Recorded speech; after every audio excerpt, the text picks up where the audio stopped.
1976 में कांग्रेस ने इमरजेंसी के दौरान हमारे संविधान का बेसिक स्ट्रक्चर बदल दिया था, मूल ढांचा बदल दिया था। संविधान का जो प्रियम्बल है उसको बेसिक स्ट्रक्चर कहते हैं, मूल ढांचा कहते हैं। संविधान में जो शब्द लिखा हुआ है वो संविधान की आत्मा है। लेकिन 1976 में कांग्रेस ने इमरजेंसी के दौरान इस प्रियम्बल को ही बदल दिया, यानी बेसिक स्ट्रक्चर को बदल दिया, मूल ढांचे को बदल दिया। इसी के खिलाफ मैंने सुप्रीम कोर्ट में पीआईएल फाइल किया है। अगली सुनवाई अब जुलाई में होगी और हमें पूरा भरोसा है आने वाले समय में अगर पार्लियामेंट इस प्रियम्बल में जो बदलाव हुआ उसको ठीक करेगा तो अच्छी बात है, नहीं तो सुप्रीम कोर्ट इसको जरूर ठीक करेगा। हमने अपनी याचिका में सबसे पहले यह कहा है कि उस समय लोकसभा का टेन्योर मार्च 76 में ही पूरा हो गया था।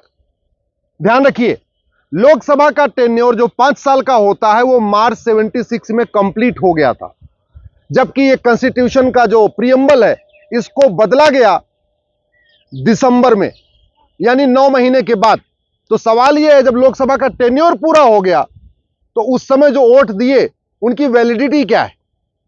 दूसरा, इमरजेंसी के दौरान सारे के सारे लीडर ऑफ अपोजिशन जेल में थे। मीडिया का बिजली और पानी का कनेक्शन कटा हुआ था। उस समय एक ही चैनल हुआ करता था, दूरदर्शन, वो पूरी तरीके से सरकार के कंट्रोल में था। और जो प्रिंट मीडिया थी, जितने अखबार थे, उनका बिजली पानी का कनेक्शन कटा हुआ था। मीडिया के लोग जनरेटर की मदद से तो पेपर छापते थे। पूरे देश को जेल बना रखा था। आर्टिकल जो फंडामेंटल राइट है उसको खत्म करके रखा हुआ था।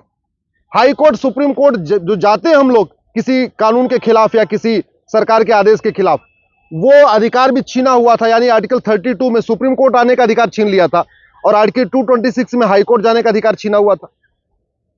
तो ऐसे में हमारा ये कहना है, जो कॉन्स्टिट्यूशन में प्रियम्बल में जो बदलाव हुआ ये बिल्कुल गलत है। इसको रिस्टोर करना चाहिए। जो ओरिजिनल प्रियम्बल था उसको फिर से इंप्लीमेंट करना चाहिए। हमारा ये भी कहना है कि ये जो संविधान, जो प्रियम्बल है, ये बेसिक स्ट्रक्चर है। अगर इसमें 2 शब्द जोड़ा जा सकता है, इसका मतलब कल को आने वाली सरकार 2 शब्द घटा भी सकती है। अगर सरकार को यह अधिकार मिल गया कि वो प्रियम्बल में कुछ जोड़ सके, तो इसका मतलब सरकार को यह भी अधिकार मिल जाएगा वो प्रियम्बल में कुछ घटा भी सके। पता चला बाद में कोई ऐसी सरकार आती है वो डेमोक्रेसी को निकाल देती है। कल को कोई ऐसी सरकार आती है वो रिपब्लिक वर्ड को निकाल देगी। कल को कोई और सरकार आती है वो प्रियम्बल में जो जस्टिस लिखा हुआ है जस्टिस को निकाल दे। कल को कोई और सरकार आए वो जो प्रियम्बल में इक्वेलिटी लिखा हुआ है उसको निकाल दे, फ्रेटर्निटी को निकाल दे, यूनिटी को निकाल दे। तो ये बिल्कुल ठीक नहीं है। इसलिए कॉन्स्टिट्यूशन के प्रियम्बल में बदलाव की इजाजत नहीं मिलनी चाहिए। संविधान निर्माताओं ने लंबी चर्चा के बाद यह कहा था ये हमारा प्रियम्बल है और इसमें न सोशलिस्ट वर्ड होगा न सेकुलर वर्ड होगा।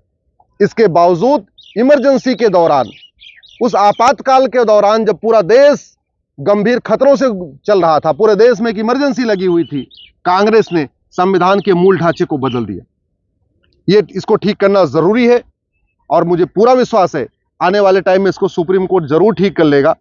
हमारा यह भी कहना है कि अगर ये जो कॉन्स्टिट्यूशन का प्रियम्बल है, अगर इसमें कुछ जोड़ सकते हैं, नया जोड़ना भी है, तो वो प्रियम्बल के नीचे जोड़ना चाहिए। जब एक बार प्रियम्बल पे डेट पड़ गई कि 26 नवंबर 1949 को ये प्रियम्बल तैयार हो गया, हमारे संविधान निर्माताओं ने कहा है कि 26 नवंबर 49 को हमने इस कॉन्स्टिट्यूशन को अडॉप्ट कर लिया, यानी प्रियम्बल उसी दिन फ्रीज हो गया। अब प्रियम्बल में बदलाव नहीं कर सकते। अगर प्रियम्बल के साथ कुछ नया जोड़ना है तो नीचे जोड़ सकते हैं। कॉन्स्टिट्यूएंट असेंबली जिसने इस प्रियम्बल को बनाया, जिसने इस प्रियम्बल को फाइनलाइज किया, जिसने इस प्रियम्बल के बाद साइन किया, वो 76 में थी नहीं। यानी 1976 में जब ये संविधान जो प्रियम्बल बदला गया है, ना उस समय लोकसभा थी ना उस समय संविधान सभा थी। तो सवाल यह, जब संविधान सभा भी नहीं है, लोकसभा भी नहीं है, तो ये बदलने का अधिकार कैसे मिल सकता है? उस समय जो टेन्योर बढ़ाया गया था लोकसभा का, वो केवल और केवल इमरजेंसी काम के लिए बढ़ाया गया था। संविधान का बेसिक स्ट्रक्चर बदलने के लिए नहीं बढ़ाया गया था।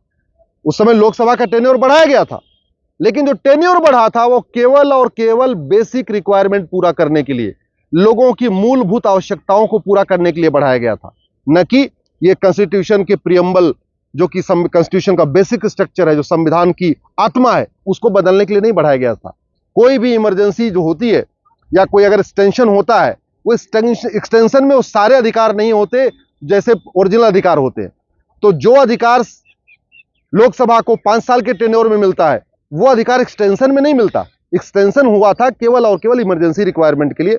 इसलिए 1976 में जब ये प्रीएम्बल में शब्द जोड़ा गया सोशलिस्ट सेकुलर, उस समय न संविधान सभा थी, न लोकसभा थी, न तो सरकार के पास ये अधिकार था उसको बदलने का, न लीडर ऑफ अपोजिशन से इस पे कोई डिस्कशन हुआ, न पूरे देश में इस पे चर्चा हुई।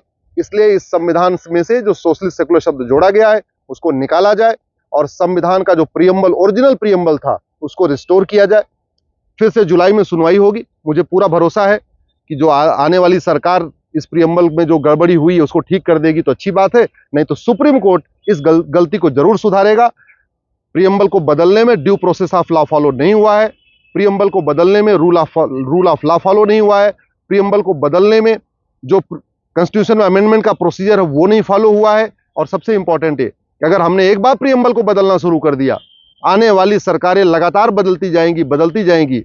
एक बार अगर प्रीएम्बल में कुछ जोड़ने का अधिकार हमने सरकार को दे दिया तो घटाने का अधिकार भी मिल जाएगा। पता चला बाद में प्रीएम्बल के आधे प्रीएम्बल के शब्द इक्वलिटी, जस्टिस, लिबर्टी, फ्रेटर्निटी को ही निकाल दिया, नए शब्द और ले आके रख दिया। कल को कोई प्रीएम्बल में शरिया शब्द जोड़ देगा, कल को कोई प्रीएम्बल में कुछ और जोड़ देगा। तो इसलिए ये इसका इजाजत बिल्कुल नहीं मिलनी चाहिए। और हमें पूरा भरोसा है सुप्रीम कोर्ट हमारी याचिका को स्वीकार करेगा और इस ओरिजिनल प्रीएम्बल को रिस्टोर करेगा। और ये जो कांग्रेस के द्वारा 1976 में इमरजेंसी के दौरान जो शब्द जोड़े गए हैं उसको निकालेगा।